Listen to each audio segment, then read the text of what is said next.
मैं पूछता हूं आपको, क्या ये सदन आप चला रहे हैं, क्या होम मिनिस्टर अमित शाह चला रहे हैं? दोस्तों, भारतीय राजनीति में इस समय एक नई पटकथा लिखी जा रही है। संसद से लेकर उत्तर प्रदेश तक सत्ता के गलियारों में ऐसी हलचल मची है जिसने सबका ध्यान खींचा है। अमित शाह संसद के हर मोर्चे पर नजर आ रहे हैं, जबकि प्रधानमंत्री सीमित उपस्थिति के बावजूद बड़े संकेत दे रहे हैं और इन संकेतों में छिपा है भविष्य का सबसे बड़ा राजनीतिक राज। क्या यह मोदी के बाद शाह का दौर है? क्या यूपी के मुख्यमंत्री आदित्यनाथ हाशिए पर जा रहे हैं? और आखिर मल्लिकार्जुन खड़गे की तीखी बयानबाजी के पीछे क्या है? आइए इस पूरी कहानी को विस्तार से समझने की कोशिश करते हैं। सत्ता के गलियारों में हलचल। 2025 का मानसून सत्र, संसद के अंदर बहसें, आरोप प्रत्यारोप और सियासी चालें चरम पर हैं।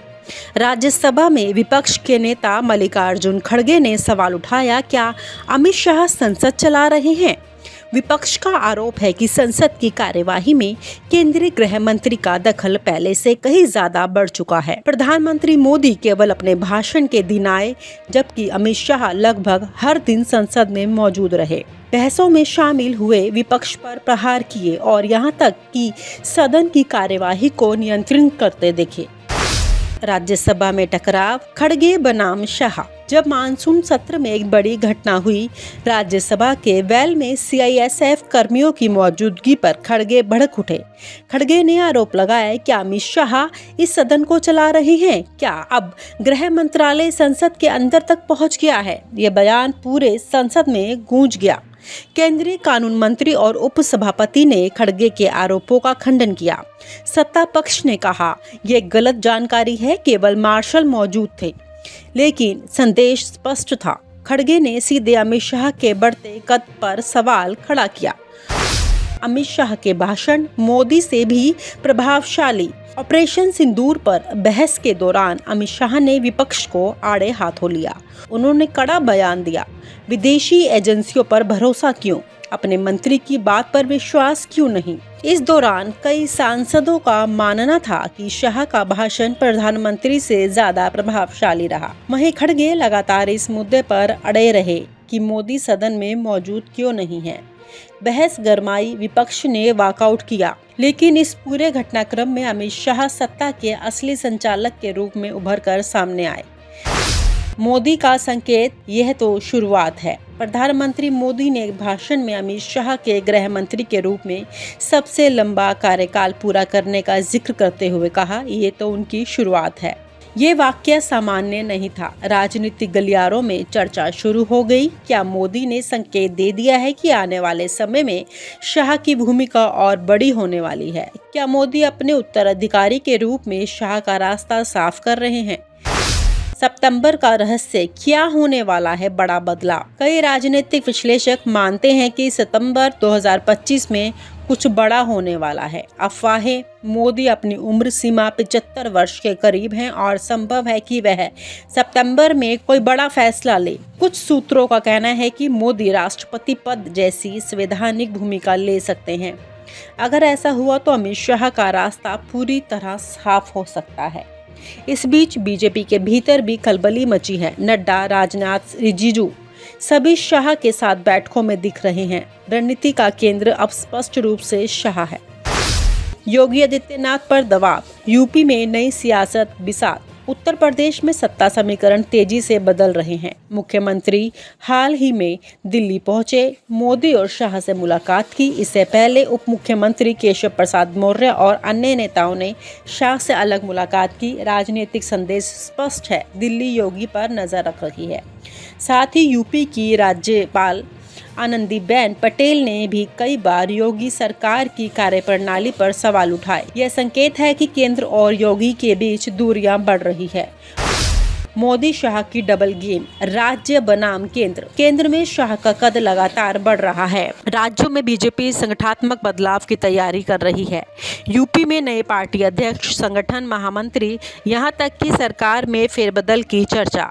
राजनीति विश्लेषकों का मानना है कि शाह अपनी टीम तैयार कर रहे हैं ताकि जब समय आए उनके सामने चुनौती ना रहे। 2025 के बाद का परिदृश्य, क्या शाह दौर शुरू होगा? संभावनाओं पर नजर डालें तो कई परिदृश्य बनते हैं।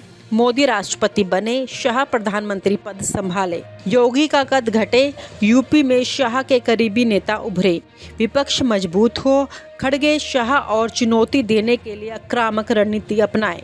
इन सब के बीच जनता के मन में सवाल, क्या 2025 के बाद का भारत शाह के नेतृत्व में होगा? खड़गे की बयानबाजी, शाह की बढ़ती शक्ति को चुनौती, शाह की संसद उपस्थिति, असली नियंत्रण गृह मंत्री के हाथों में, मोदी का बयान, उत्तराधिकारी का इशारा, योगी पर हमले, यूपी में सत्ता संतुलन बदल रहा है, आनंदीबेन की टिप्पणियां, केंद्र की असंतुष्टि का संकेत। 5 अगस्त 2025, अमित शाह ने इतिहास रच दिया, सबसे लंबे कार्यकाल वाले गृह मंत्री, और अगले ही दिन खड़गे गरजे। क्या अमित शाह संसद चला रहे हैं? सदन में शोर, गलियारों में चर्चा और मीडिया में बहस, लेकिन इसी शोर में छिपा है एक बड़ा राज। मोदी के संकेत, शाह का उभार और योगी का हाशिए पर जाना। यह सिर्फ राजनीति नहीं, यह सत्ता का सबसे बड़ा खेल है। शाह तेजी से मोदी के उत्तराधिकारी के रूप में उभर रहे हैं। मोदी का संकेत स्पष्ट है, अब लोगों को शाह को सुनना होगा। विपक्ष, विशेषकर खड़गे, इस नए समीकरण को चुनौती देने में जुटा है। दोस्तों, आप क्या सोचते हैं? क्या अमित शाह का दौर शुरू हो चुका है? क्या योगी आदित्यनाथ इस खेल में पिछड़ जाएंगे? अपनी राय कमेंट में जरूर बताएं। सर, मैं आपसे पूछना चाहता हूं, क्योंकि आप ही मेरे नेता है, वो नहीं है। नहीं, देखिए, जब ये भी थे, जब अपने, मैंने एक जिक्र किया कि हमारे नहीं CIS तो था, लेकिन पहले के जो अपोजिशन लीडर थे उन्होंने कहा था कि disruption is also part of democracy. ये आपको मालूम। और दूसरी चीज साहब, CISF जो आपने लगाया है, फिर संशोधन कराओ। CISF नहीं है, माननीय लीडर हो गया। यहाँ सिर्फ मार्शल ही आ सकते हैं। नहीं, मार्शल ही आ सकते हैं। ये देखिए, मैं पूछता हूं आपको, क्या ये सदन आप चला रहे हैं? क्या होम मिनिस्टर अमित शाह चला रहे हैं?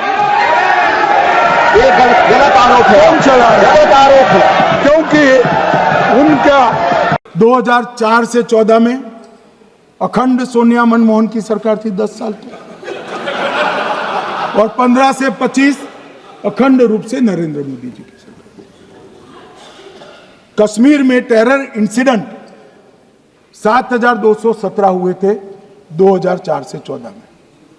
70% की कमी के साथ 2150 हो गए 1525। नागरिकों की मृत्यु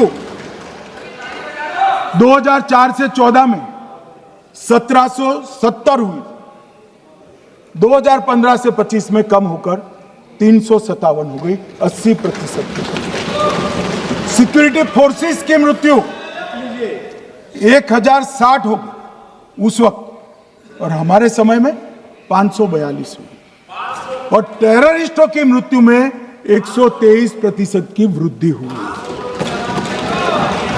ये हमें पूछ रहे हैं क्या हुआ? आंकड़े से भाग नहीं सकते भाई, आंकड़े से भाग नहीं सकते। और अब मैं कहता हूं कि धारा 370 ने कश्मीर में आतंकवादी इकोसिस्टम को नष्ट कर दिया है, जिस धारा 370 को आपने इतने साल तक बचा कर। हमने जीरो टेरर प्लान बनाया है, एरिया डोमिनेशन प्लान बनाया है, मल्टी लेवल डिप्लॉयमेंट किया है, सुरक्षा जेलें बनाई हैं, 98% ट्रायल अब वीडियो पर हो रहे हैं। हमने संचार साधन बसाए हैं, और 702 फोन विक्रेता जेल में डाले, 2667 सिम कार्ड बंद करे। हमने एक जमाना था साहब, 10-10 हजार लोगों के जनाजे निकलते थे। पूरे देश ने घटनाएं देखी होगी, बुरहान वानी मर गए, फला मर गए, ढिका मर गए, 10-10 हजार। अब जो मारा जाता है उसको वही दफना दिया जाता है।